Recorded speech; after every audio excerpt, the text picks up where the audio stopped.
How are you doing? I'd like to welcome you to the February meeting. Sorry, I'm still on Christmas time of the Pitt County Board of Social Services. I'd like to observe a moment of silent prayer or meditation.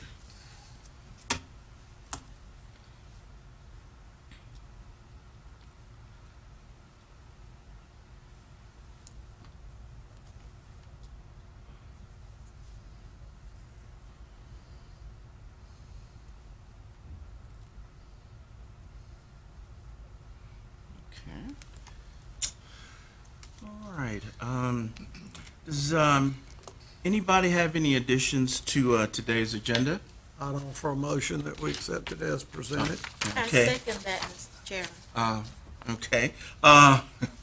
I do have two items I'd like to add to today's agenda. One is about our we're going to keep a board member, which is great, and then we're going to have read a letter from the from where we helped out with the children this last Christmas. So I'm going to add those two items on the agenda, and they'll come directly before the director's report. Okay. Can I have the motion again? All right, I'd offer the motion with those two amendments, the stated agenda and the two amendments that you just I discussed. accept that as a second. Okay. All those in favor say aye. Aye. Aye. All those opposed? Okay. Motion carried. I'd like to go over the minutes. One thing that I'd like to say is they were extremely thorough, and they really help us out a good bit because we're able to go back over things and look at them a lot, and in terms of what kinds of things we might need to bring out a little bit better, and that didn't come out as clear during the discussion. So I really appreciate that. I move that we approve the minutes as Mayo, Mr. Chairman. I'd Mo- offer- Okay. Motion has been made and seconded. All those in favor say aye. Aye. All those opposed? All right, next we're going to go on to the status of the agency personnel. That'll be by Mr. Perry. Since our last meeting, we have filled 7 of our positions in the Pitt County Department of Social Services. We have filled the office assistant 3, and we have filled 5 income maintenance caseworker positions, 1 in family and children Medicaid, 2 in adult Medicaid, 2 in food and nutrition services, and 1 in child protective services, social worker IANT. So we'd like to welcome Stacy Swenson, Tahan Tron, Laura Lambert, Susan Clayton, Angela Simpson, Shamitra Albritton, and Deborah Lovett to our staff. So these are individuals that will be coming from outside of the agency that will be starting work within our Pitt County Department of Social Services. We have 14 positions that we're still vacant at the present time. We have 5 that's frozen, 4 that we're interviewing for, 2 advertised, 3 that we're screening to interview. So we're making progress and getting positions filled. I have a question. In looking at the second person on the list of Tayon, how are we with our staff as far as diversity? I would say that our staff is probably close to 50-50 in diversity between black and white minorities. And I can get that information presented at our next What about board meeting. Hispanic as well? We 'Cause have 2 Hispanics interpreters, so in that area, we do not have as many. Because we do have a lot of client that comes in that speaks Right. something else at home, correct? Right, we have 2 Hispanics interpreters that work for us full-time. And then we have other interpreters that we have on contract, and we have a limited line that we can use in the event that we have no one available. Does that mirror the the demographics of the county. And I think what she's asking now that we have a full-time population, then maybe one of our goals is to pursue mirroring that. You said 50-50, and I don't really know what the county I is. will bring that information to you next month. I think we're pretty close to 50-50 now. We're, as far as male within our Department of Social Services, we are underrepresented in males. But as far as the other breakdown, we're pretty close to 50-50 as far as supervisory level and caseworker level. Well, I would like to make sure that we are not seen with all that, as a non-conscious group We as it are, relating to who we serve in our population that we're reaching. we try to hire the best person for the applicant. I So, know that. so we do That's what not, I want to see. We get the best people, because whether we are successful or not depends upon who you hire and the work that you do. So I think they're both, but I think if they can't do the job, I don't care who they are. I hope that you got enough courage to say, look, we're gonna get somebody better. I'm not saying get the worst. Right. If we look for the person who's diverse to address it, then we can find them. Yeah. But a lot of time it takes an extra effort to look. That's all I'm just questioning about. I'm not saying hire the person I know, that's not but I'm just saying And that you we, want a team player, you want somebody that you can work with. and I will compile that information and present it next month. Thank you, Mr. Okay. Chair. Again, from my standpoint, I'm very glad that you're keeping us up to date on the hiring, who's coming in and those things, because I think it's real important, because a lot of the issues that we are having relate some to the fact that we're short-staffed, and also I think that it's good that we're getting, from what I understand, good people. So I really appreciate that. So we have 7 outside people, and how many inside people? None of these people are inside. No, These so, are all okay, so it'll take a little bit longer For to, training, to get them up to speed. Okay, and, remind me what length of time we were talking about in terms of getting them up to speed? It depends a lot on the income maintenance administrator. Would not take that long for that person to get up. But when you're looking at adult Medicaid, family and children Medicaid, food and nutritional services, it takes a while for those individuals to learn the program. So within a year's time, they should be fully able to do all those different functions. Now, when we bring someone in, we do not put them doing all those different functions, because we have applications taken, then we'll have reviews, and then we'll have changes. So we will train them in one part first, so they become familiar with that, and then we will build upon that information, because you got to look at income, you got to look at reserve. So it's a process that we build upon. Within a year's time, they should be able to do all the functions of that job. We have people that second party review them, make sure they get the training necessary to move forward before we move them into other phases of learning the position. Do we still have good staff morale? I'm always looking down there to see how they look down there. And we have 21 vacancies, and so we still have good staff morale. The good staff morale comes from us being able to move forward, get the position filled, knowing that we are trying to move as fast as we can to bring people in to do the job, and that they're not having to carry additional work. So, and being able to work overtime if necessary. So I would say that on the whole, we have good staff morale, but we're not perfect in any shape or fashion. You know, I learned a long time ago, that's the reason I was telling you, make sure you get good people that you can work with. I work people, and sometimes I'd have one person that would do any time what 2 of them do. So, and you have the same problem, and I know that. Whenever you work people, you're going to have those that are good and those that are not so good. And you need to pick out those that can. Mr. James, Yes. I can tell you from experience of working here that this agency used to, and I assume still is, very selective in That's who good. they hire.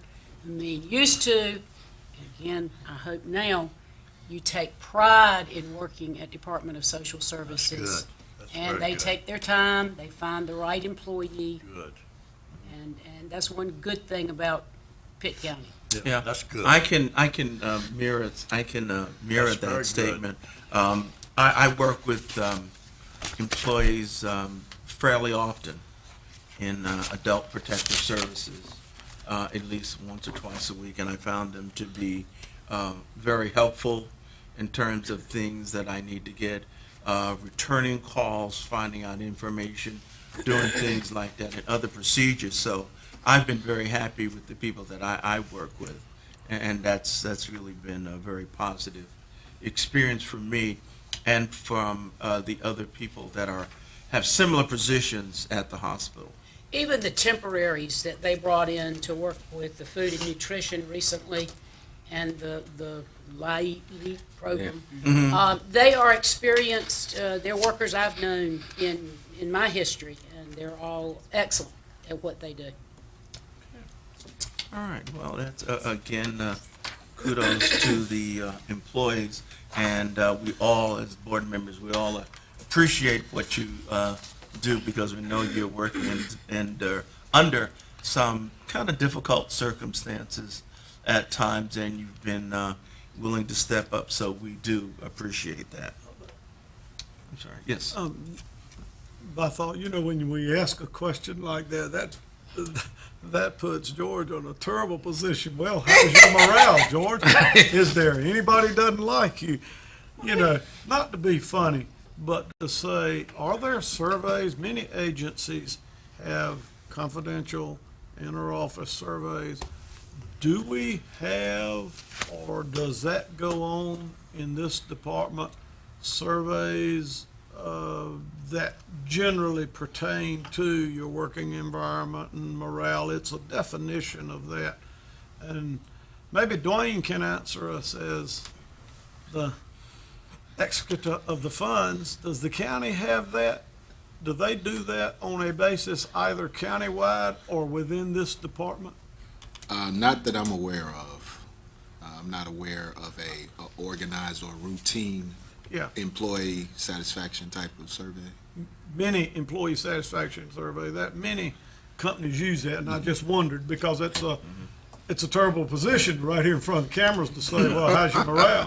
Oh, we're doing great. Our goal is We to have- get the best person for the job.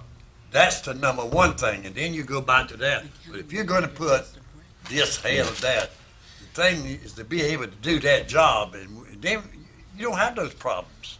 really If you don't. don't have a We get path the for them to grow, and you don't have a path for them to have input, then even the best sometimes will fade. And so that's why I ask, is there any form of survey? The county manager meets on a regular basis with staff, and he does it randomly. He pulls staff from all the department to have a meeting with him where they go over information, which deal with morale, staff satisfaction. And then if there are issues or concerns, then that information forwards back, Oh, that's good. come back. I didn't know that. We have an exit conference that Ms. Florida Hardy does with all employees when they leave the agency.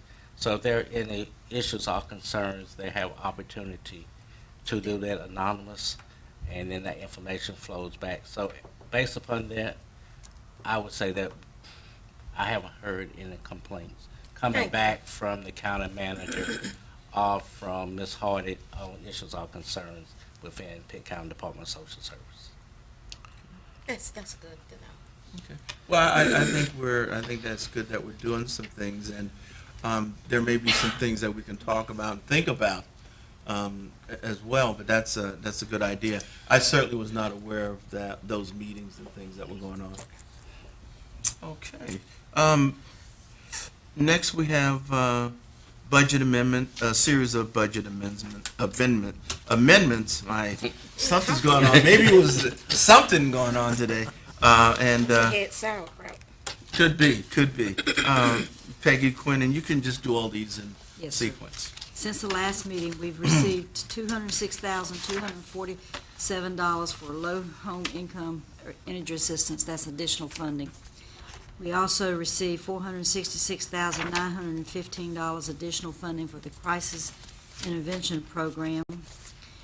Greenville Utilities sent us a donation of $4,000 to be used for for utilities for our clients. And then we received $41,500 from Casey Foundation, Casey Family Programs, to be used, and that money is good through 30th of September, December. I have two Yes, sir. questions. One on the funds from Greenville Utilities. That's from the Greenville Utility employees, is that correct? Or I think it's from the people that pay their bill and donate the $1. Okay. That's a share that they send back. It might be good if we, well, let me ask you this first. Are we sending out a thank you to those people that do that? Not to Greenville Utilities, no, sir, we haven't. Okay. Maybe that might be something that, we might need to look in, and maybe we as the board could maybe do that, because that's something over and above, and that's really helped out.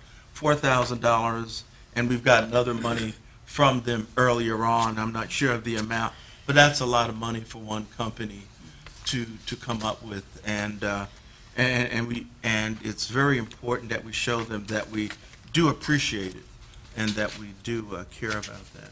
Okay. Okay. All right. The other one on the $41,000. You Yes, said sir. that comes from the Casey. Yes, sir, the parent partnering, and Ms. Dixon can tell you what programs that we've been Okay. with. Our county, I believe this is the 4th year. We're funded on a calendar year. It's from Casey Family Programs out of Seattle, Washington. Originally, the state got the funding and asked us if we were interested in doing a parent partner program. And you've heard me talk about parent partners for quite some time. This is, again, the 4th year that they're giving the money directly to us instead of funneling it through the state. This year is to continue the support of the Parent Partner Program in addition to we're launching a fatherhood initiative. One of the things that I was really happy about when I read this, I recall that this was a continuing grant, and what that means, we're doing a good job and really using this money well. Yes, Casey would not like me to say it's a grant. 'cause Okay, it's not well, really they a like grant, us to but- say it is. Yeah, but they continue. How about just funds? There you go. And that's, Okay. he always corrects me on that. Okay. They're just very pleased with the work that we've been doing Mhm. around parent partnering and family engagement. And I send them quarterly reports. They have flown out here a couple times to us. Ralph Bayard has to attend some of the events that we've had in the county. The last one being last fall. Very supportive, and it's, when you talk about a grant, usually you're thinking about something that you have to make an application for and apply for, but we don't have to do that, which is wonderful. Yeah, that's great. But I was just wanted to bring out, and again, thank you all for really going above and beyond, because this is something extra that you're going out and getting this money and doing what's right with this money. And we're getting this donation from a group on a regular basis because we are doing a good job. And I really appreciate that you're going above and beyond, outside of governmental kinds of things, those type of things, looking at other areas where we can get funds. And as you know, we do need funds. For the public, Mario, we hear the acronyms and that and have some, but for our watching public, describe some of the things within the county that those funds do. Well, again, the main thing that we've been focusing on with money from Casey is the development and implementation of our parent partner program. As you know, we're looking at becoming achievement focused and outcome focused. So we're looking at initiatives that can really help improve some of those outcomes. One being permanency for children, okay? It's about family engagement. The parent, just to let you have kind of a refresher on parent partnering. Parent partners are parents who they themselves have been through the system and have had a child in foster care, okay?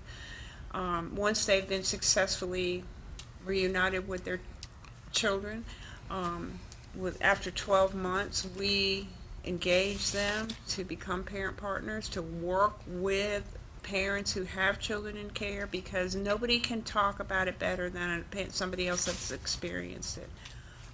So right now we have 3 parent partners. We're getting some wonderful outcomes, from our parent partners working with our families. So.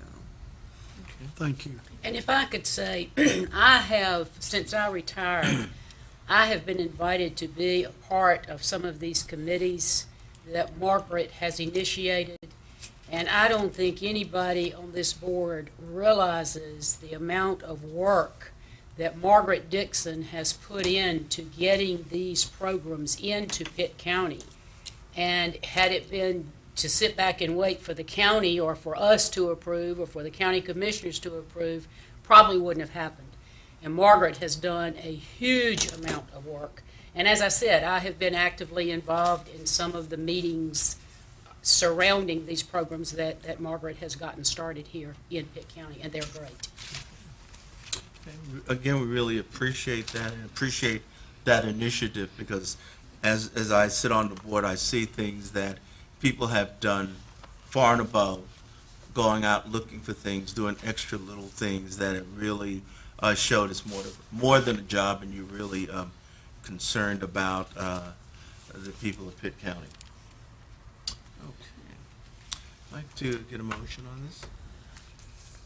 All I right. I move that we approve the budget amendments that have been brought before us. Is that what you want? Or what? Yes.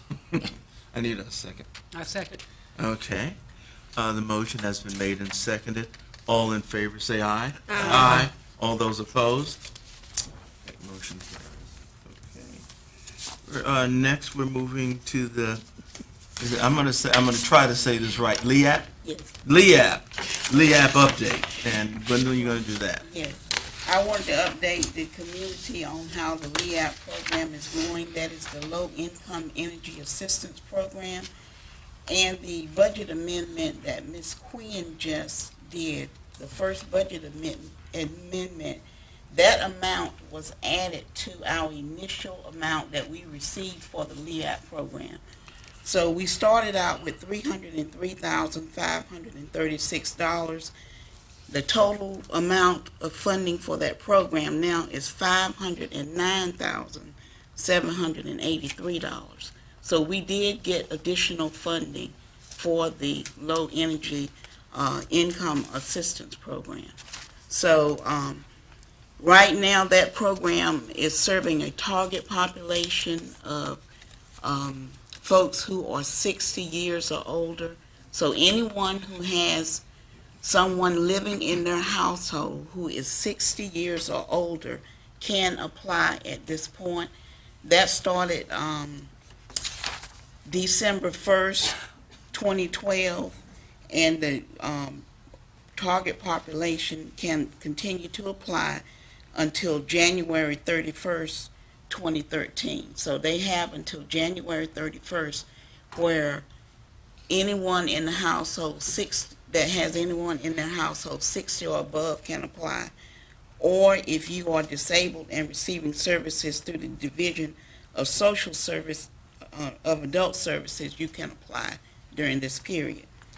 Now, January 31st, these folks who are in the target population can still apply, but the program opens up for everyone on February the 1st. February the 1st, any household can apply for the LEAP program. At this point, we have served 660 households. 561 have been approved at this time. The program will run until March 31st of this year or until funds are exhausted. So we are encouraging those in the target population to please apply within the next couple of weeks. And because February the 1st, it will open up to everybody. And we expect at that time the money will go fairly quickly. How is the waiting period working, Gwen?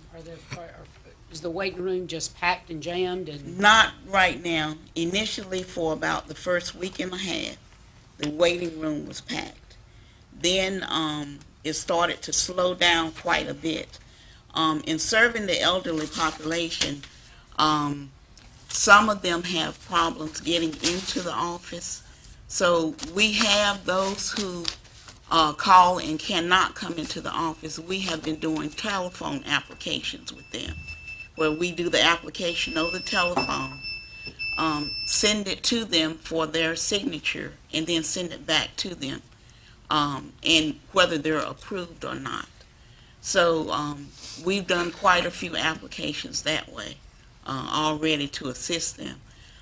But they can also apply at Council on Aging, because we partner with Council on Aging.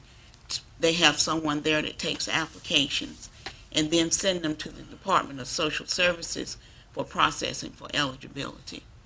So we try to work with them to also get the word out and give people another option of where they can apply. Okay. Where did the extra money come from?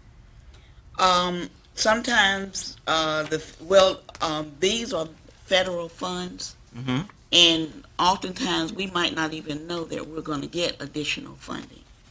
But additional funds did come from the federal government to Pitt County, and there's a different amount specified for each county to receive. All right. Really? Yeah, Charles. You said additional funds came more than we first expected. Yes. What was it for this year? Because I would assume it's year by year, of course, Yeah. because of the seasons.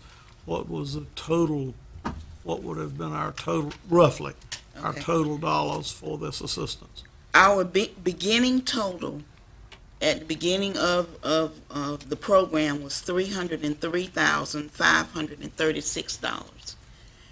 Then we received the additional $206,247 that Ms. Quinn talked about in her budget amendment.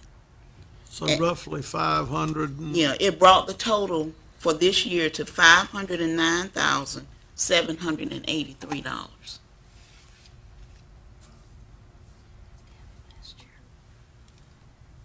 And as of this morning, we had spent 120,700 of that 509,783, and our remaining total is 3,089.83. I was only asking for the total, but I'm glad that you said, Gwen, where it is, so that people don't feel like, whether the elderly in this first group or others, well, by the time I've heard about it, it isn't worth calling for. So I'm glad that you made that point for our public to see, that there's still opportunity based on their eligibility. Yes. And that's a real good point, because we want people to come out and apply, because sometimes with these types of programs, people will feel all the money's gone, I won't be able to get it, and so what's the use? And so now we're saying that there is money available, so try to apply as quickly as you can. And because the weather is warm, some people may not be thinking about applying for heating assistance. But just because the weather is warm, we still encourage you to please come and apply, because it will help you with your heating bill. Thank you for that. It really is really good news to hear we have an extra $200,000. Yes. Okay. Next, we're going to go to the NC Fast update, and Brian, you're going to do that?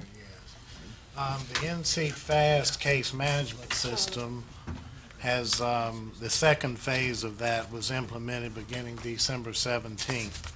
And this phase is to implement using the new system to conduct recertifications for food and nutrition services clients. The implementation process is going as expected, as we predicted earlier. There are delays.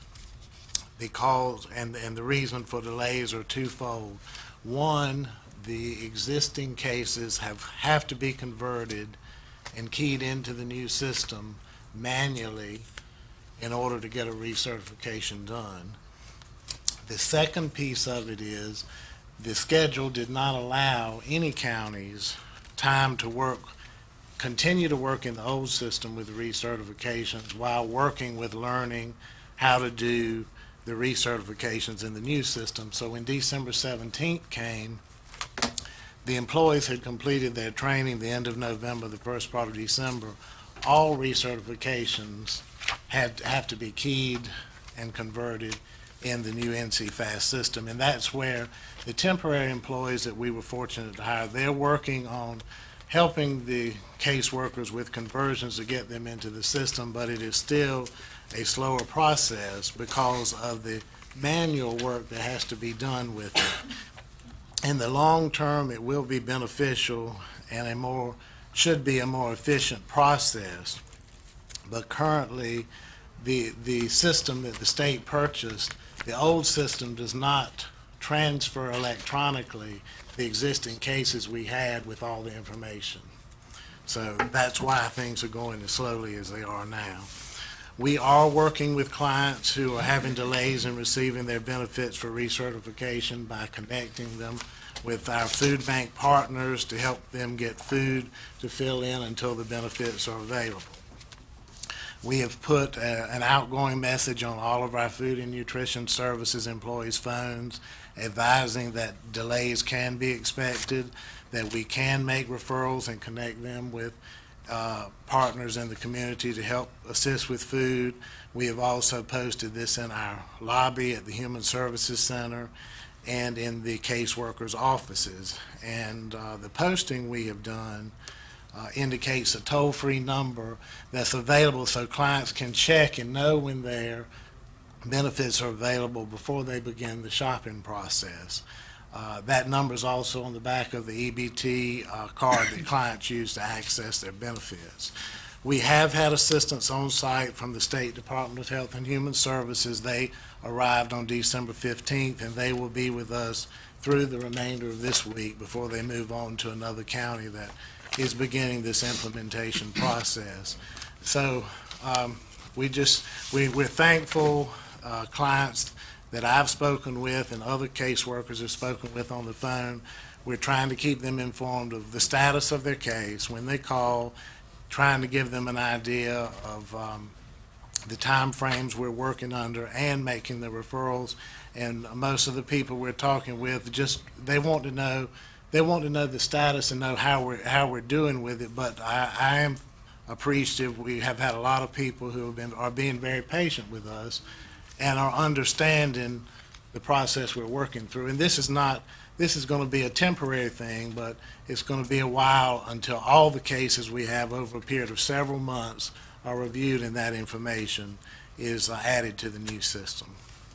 Thank you for that report. And if I heard right, it is on the back of the EBT card. That's correct. A number that they can call. And would you repeat for us a number to call? Okay. During the Yes. week if they have questions or they are uncertain? Our number here at the agency is 902-1111 if they have questions of us. And the toll-free number about availability of benefits is it's a 1-888-622-7328. And that's the number to call. They can call and they'll know about whether their benefits are available on the card, so they don't get into the grocery store and then get ready to check out and then find that there's nothing available. There's a way to check before going shopping. Thank you for going over those numbers, and we thank our public for bearing with us as we make this electronic changes. And I'm glad you pointed out that I'm sure they are, that this is temporary. All right, are there questions on that? All right, then, if Ms. Dixon, I believe you have a report for us. Well, PJ's Quinn is going to give the monthly update, as we have promised since we started in our reduction. So I believe she's put in front of you the updated figures. In your packet, there was a spreadsheet, but I updated it because we ended up with the actual figures for December services paid in January. And we're right on track with coming down as as our plan had predicted. January will be the first month with the first children that were terminated. We'll see the actual effect of that next month when we pay. Thank you for providing that. And when might I ask, would we, in our plan of gradually working down to make it as tolerable for all clients and those affected as we can, when do we expect this to be neutral to the point where it is sustainable? February? No, sir, the last month, each month will be going down. May, when we make our final payment in May, we should be down to breaking even with the With the available state, funding. with the federal funding that available is funding allocated for this for program. Pitt County, yes, So sir. by May. All right. Are there questions? All right, if not, we will move on to our, Letter. oh, yes. As I'm standing in, he wanted me to mention a letter that he had when I will read it, it's for the board. It says, "Dear Dr. Hamilton and board members, the weather may be breezy outside, but the memories you created for our foster youth are very warm and cozy and delightful. Our hearts are overjoyed and still bubbling with excitement. Your donation to the Holiday Cheer 2012 project was greatly appreciated and was used to help make our foster youth happy. Every child received a visit from Santa, and those able to talk expressed their joy of knowing that they were special with Santa. Excitement on the faces of the youngest ones still let it be known that they were happy also. Your generosity has warmed our hearts, and we can't express enough how grateful we are because of your caring for our foster youth. With much appreciation and a heartfelt thank you to everyone that had a part in making our Holiday Cheer project a great success." And it comes from Mildred Daniels and Ms. Margaret Dixon, and it is in reference to the board having collected funding to support a child for the Christmas program over the holidays. So I would say to all fellow board members and to each thank you for participating in that. All right, our next item would then be our director's report. And we just want to say we want to welcome Mr. James again. He was reappointed to our Social Services Board. So once again, thank you, Mr. James, for being willing to serve on our board. We appreciate it. I'm going to pass this around. This is Pitt County Board of Social Service 2013 calendar. I don't know whether you have one, but Yes, this we way have you one at can, our place. you already have one? So this way you can go ahead and mark the dates in, because some of the dates are Tuesday as opposed to Monday. So we just want to make sure that we have those dates down. Might I say that our secretary, it was earlier comment this morning, our secretary had included, our clerk to the board had included all of that in our packet. But having said that, the way she numbers this and keeps this in order deserves recognition, because it makes it easier when board members who are not intimately aware with every bit of it, but come here and have a reference point very easy. So thank you. We have a jewel in this new clerk. Thank you. And the daycare newspaper articles, there were some newspaper articles that are from the Daily Reflector that's showing the different meetings that we had with the newspaper of what was going on. I did a TV for Channel 9 and Channel 12. I went on WOOW, Mr. Jeff Savage's show, to talk about daycare and other upcoming changes. We met last night with a group of citizens, parents, as well as daycare providers. We had people from the Division of Child Development to come in, so we wanted to thank them as well for being able to come in and present as well. This is a difficult time when you're looking at child daycare. The funding was cut, and it left us no other choice but to look at how we could operate within the amount of money that we had to operate it. So we did have to look at reduction in services for our children. December 31st was the last month that we did the 9 and 8 years old. January the 31st will be the last month that we'll be serving the 7-year-olds. So hopefully this would bring us in line to stay within our budget of the money that we had allocated for our child care. Mr. Melvin McLaughlin is spearheading a group within the community, so we'll probably have an additional meeting talking about child care, but I just want you to be aware that we're working with the state to see whether or not there's any reversion out there to help us. Last night it said there was 9 counties that having to cut children off of daycare, looking at roughly 3,110 children that would be reduction in daycare services, and we had 300. So 28 additional children around the state that having to be cut off of daycare because less money for that. But hopefully the child development will be able to come up with reversions. But we are moving forward with our plan in the event that nothing happens, because we need to be able to bring our spending coefficient in with the money that we have allocated for that.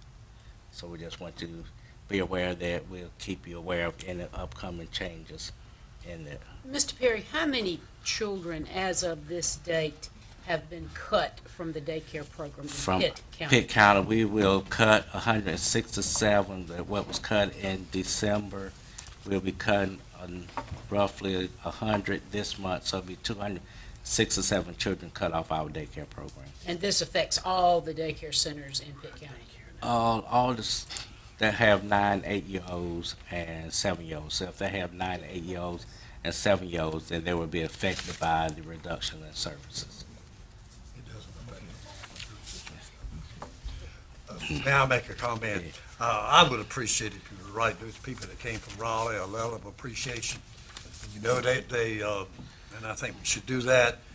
He said that next month, there is a possibility that we would get additional, and I think we would get those funds, get additional funds to help us out with this problem. Don't know how much, but we could kind of mention that I think that person that kind of puts the grease on the wheel is more apt to take it and get his share. But I was impressed, and I thought it was very good, and I don't think he would have told us that there was going to be additional funds if he was going to have some. For the 7-year-olds, hopefully to. That's right, Yeah. so I don't forget. In the presentation last night that the state did, and we had met with the state and that day talked with the state, and I think to keep things in perspective too, when we talk about the children that are terminated, we wanted to certainly put out there the fact too that with the number of children on our waiting list, which is 1,363 children, we did some calculations in terms of the children that we have that we're paying for and the waiting list. And in order to serve the need in Pitt County, to meet that need, we would need a subsidy allocation of $30 million. I mean, that's staggering to meet the need in Pitt County about children that are eligible for care. I mean, so it's just, it's a big need. It's a huge need. Yeah, that's what disturbed me so much, that we've got so many of these kids there that are not being served at all. And they need to be there as much as the ones that are there. And I think parents and providers really had some legitimate concerns about safety of children. But to me, a positive thing in all of this was that it's bringing attention to this need in Pitt County. Yeah. And it's, I think spurring a collaborative partnerships with our providers and with our parents to really shed some light on that need in our county. So wherever that goes, and I think the one point in saying about $30 million, this is for a community to look at and how it might solve this problem, because it's not going to get solved through subsidy. So, And you know the thing about it, we're serving right now 1,700 something. All right, there are 200 some of those that we're going to lose, which that means that we've got as many out there not being served as that's being served. oh, I don't- absolutely. See, so Absolutely. that's something to kind of keep in mind. The On other- our, Oh, I was gonna, I was gonna say, the other thing we need to remember, should we get help, as he indicated last night, it's only through May 31st. That's another thing. Make sure we put that out. And I did a little research yesterday, and just to lend some more perspective to the picture, and a little homework with our Smart Start folks. Because I was interested, we were talking about it, and I was interested in the data anyway. And they do keep data on children getting child care in Pitt County. This is subsidy and private, because I was really interested in what the private piece looked like. And this is for the month of December. There were 4,697 children in the month of December, aged 0 to 12, enrolled in child care in Pitt County. 3,504 of those were between the ages of 0 and 5. Okay? So of that 4,697 total, 1,780 of those were subsidy children. Okay? So you can kind of ballpark that the remainder, 2,300 of them, were private paying parents.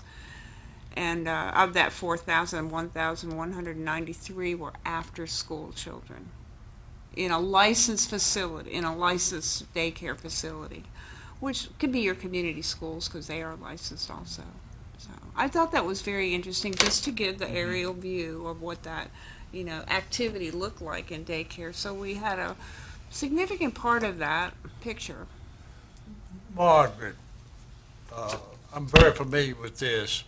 Last year at Falkland, they had an after-school program that there were 2 of them, because I went in there several times, and they would help them with the homework, and it was very reasonable, the price was. And they did that. This year, they didn't have enough enough students that would stay, so they didn't do it. So like we had one there, and now there are a lot of them going to Bible Quest Right. over here, doing the same thing, but it's much more expensive. And I don't know what we could work out, but certainly, well, I won't go there. Okay. But you know where I'm coming from. What I get from what you're saying, there certainly is probably would be a good conversation with our school partners to Right, that's talk where I'm about going to, right there. talk about That- community those- schools and the need, because I heard that very clearly last night. Yeah. It's not going to come from subsidy. We're going to have to look at other sources through the education system. They can start with kindergarten, or even younger than that, and just one teacher, because how solve this problem we're talking about. Did you know Well, that? and there's also some, what Yeah, I learned today about it, some initiatives right in our community.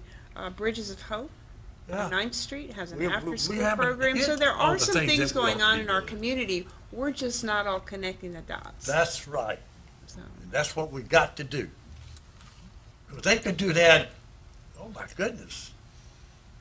I didn't- mean, I think the potential's there to really have a Yeah. community conversation I about didn't it. bring it out last night because I promise you I wasn't going to say much, but it is, it is very important that we take and get other schools and so forth involved in this. It's their problem.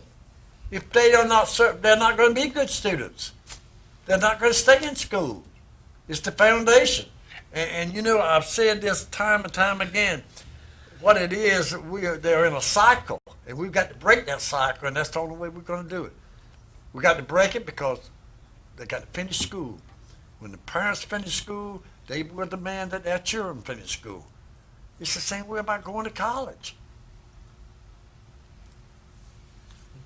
I just. And social services can't do it all. No, but it might go a long way for our board to help initiate that Right. conversation. Is it possible, Margaret, when I'm familiar with that Bridges of Hope, I know some people that are involved in that.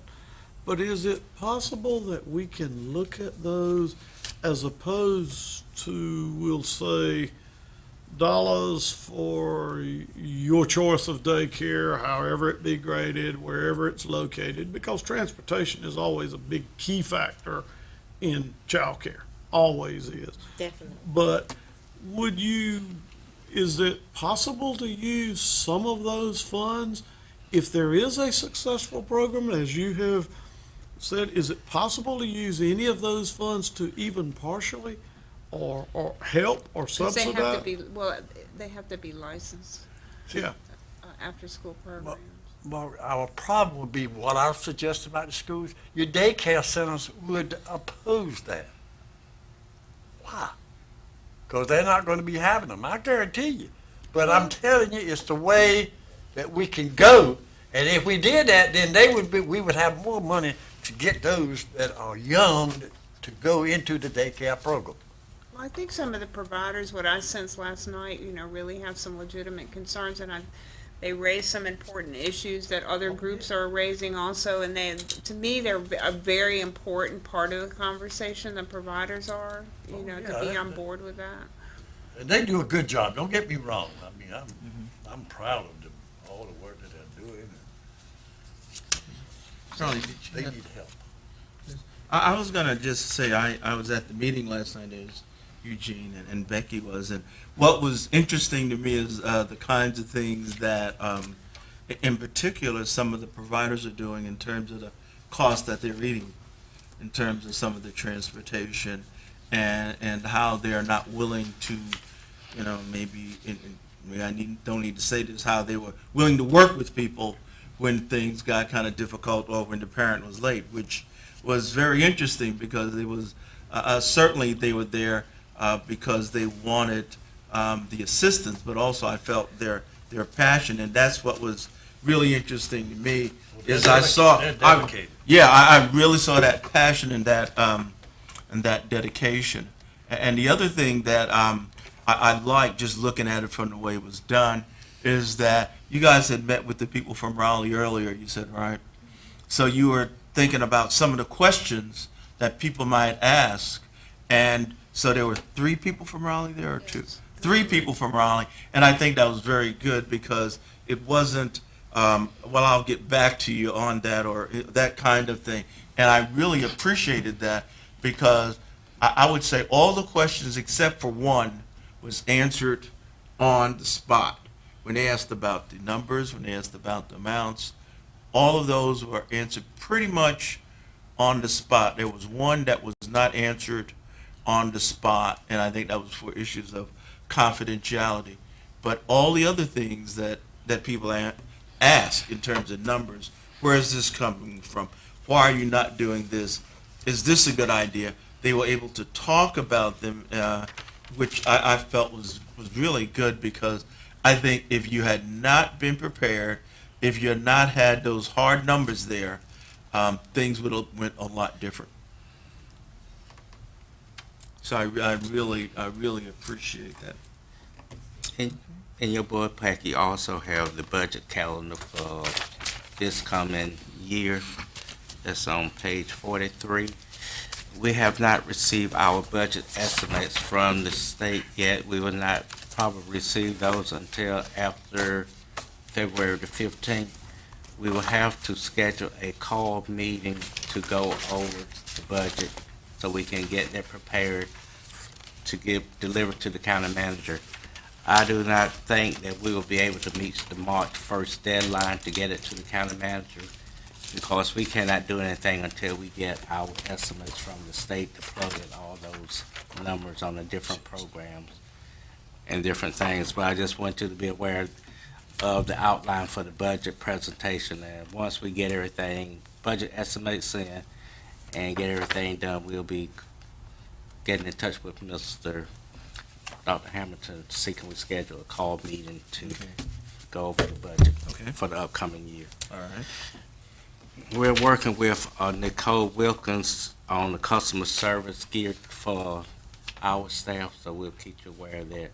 We're looking at customer service, but we want to gear for DSS staff, the issues that we confront. So we're working with Nicole, with our human resource department. She's over training to put together a training for us staff on customer service. In your packet, you have work support strategies.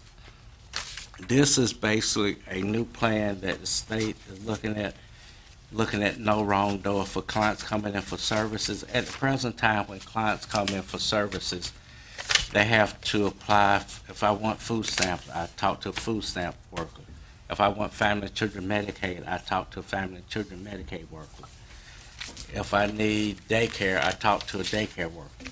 So you could come into the agency and end up talking to numerous workers, giving out the same information.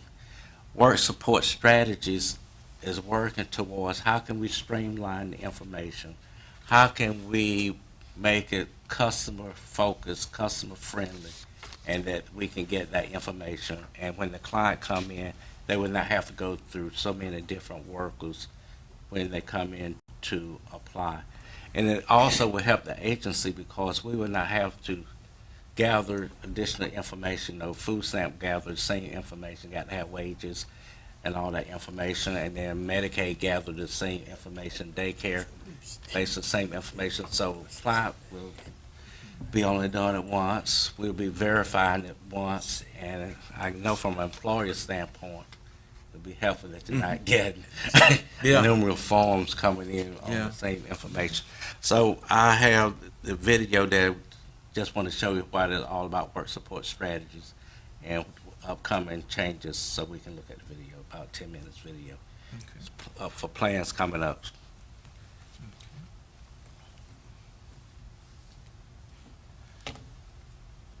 Good morning, Ms. Smith. How you doing? I'm doing okay. Good. I hear you here to complete your food and nutrition research. Yes, ma'am. Okay, did you remember to bring your paperwork? I do. Social services play a vital role in our communities.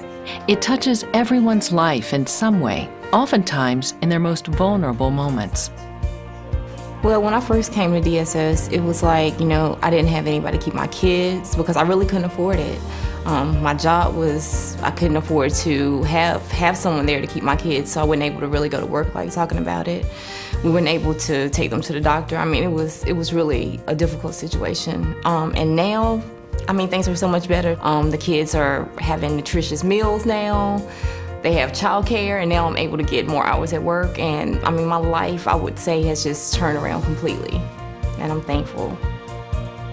Local DSS agencies are providing this level of service for customers throughout the state, in spite of a difficult economic environment. As things continue to change, we will need to change with them. Through the Work Support Strategies Initiative, we have a unique opportunity to focus on pursuing innovative ways to provide the effective and efficient service that we've always wanted to, and ultimately that will help people in need in our communities succeed. We have spent the last year talking to staff and clients around the state to fully understand the gaps in our current service delivery system. We wanted to know, does the system really work for clients?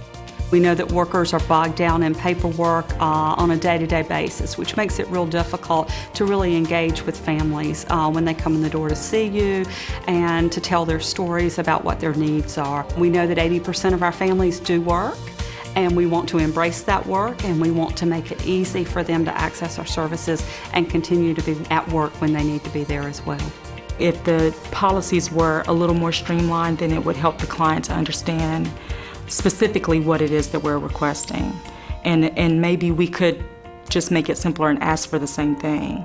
With simpler policies and procedures in place, it makes it easier for the client to tell their story one time, because all the programs and policies are all streamlined to gear towards that one experience. To me, that's a big thing, because this story is not an easy story to tell. I lost my job. My unemployment stopped. I can't pay my bills.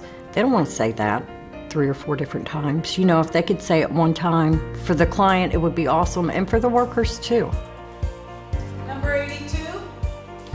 So how do we do that?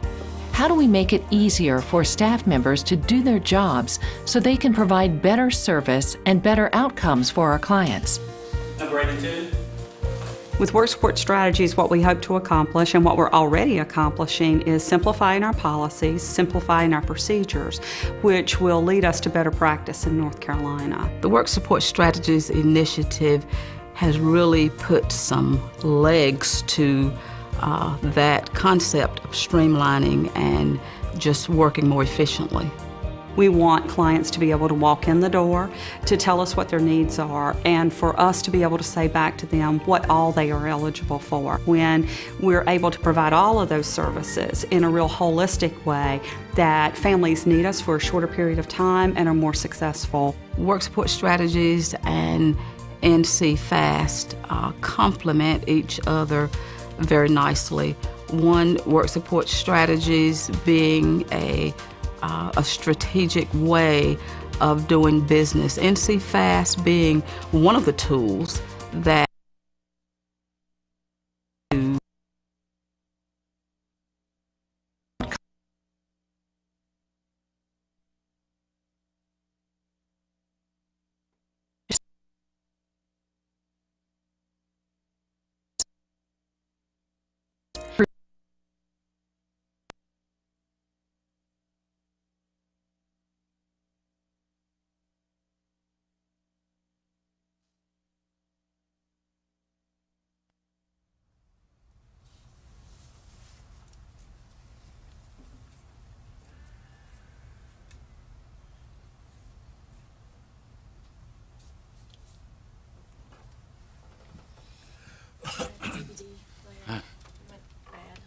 Okay. I apologize for that. Okay. Working with technology, you never know when it. Yeah, I know. But main focus is on work support strategies for a client to be able to come in, tell the story once, and be able to move forward. So that's upcoming changes that we hopefully will be in the new future. So we just want you to be aware of changes that'll be coming. When you say in the near future, and I know they're working on it now, you talked about how that's in process. Maybe they're hoping that to be functional statewide. They're hoping that to be functional by July 1st of next year, or how long, or is there an estimate yet? There's not an estimate yet. NC Fast is one part of that. At the present time, we're doing food and nutrition service, then we'll move to Medicaid, and then child care. So NC Fast is one part. The process would be, hopefully once all the information is keyed in, then the client can come in, basically key the information in themselves and be potentially, tell you what they're potentially eligible for. So that is. I can see where it has a massive value, Yeah. both to staff Yeah. redoing it and Yeah. redoing it and redoing it, and certainly for the client. So maybe we'll get the video up and running. We'll try that again. Yeah, what I'd like about that, I was thinking about the NC Fast also, and that's going to speed things up. It's going to certainly help out with administrative costs, and it's certainly the record keeping will be a lot easier. So it sounds like a really good program. And at some point in time, document management, something that we'll be looking at. Present time, we store everything in file folders. But if you had document management, when someone came in, you'll be able to pull up the client information. You could do it right there from the screen, as opposed to having to go pull a file. You'll be able to look at the information and talk to the client. So those are things that That would certainly make a difference. I know it certainly made a difference for me at the hospital. Okay, that's. Okay. I did it. You did it? Yeah. Oh, okay. In my absence, you took it. Oh, okay. And Mr. Well, you Mayo had one read to it. And who this? Mr. Mayo read it. Okay. Well, you hear you lose. Okay. Well, we didn't know when you'd be coming out, so. Yeah, I thought I would be out a little bit longer also. Okay. Did we go over the complaint law? You will do that when we get to the. Closed session? Okay. All right. I'd like to have a motion that we go into a closed session. Mr. Chairman, I make the motion that we, have the reading for the closed session and go into closed session. Second motion.